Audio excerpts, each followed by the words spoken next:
আসসালামু আলাইকুম। আমি আজকে টমেটো পিউরি দিয়ে আপনাদের ডিম রান্না করে দেখাবো।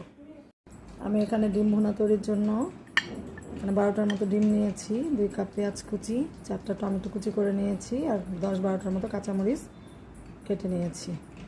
এখন আমি টমেটোটাকে ভালো করে ব্লেন্ড করে ব্লেন্ডারে দিয়ে পিউরি করে নেব।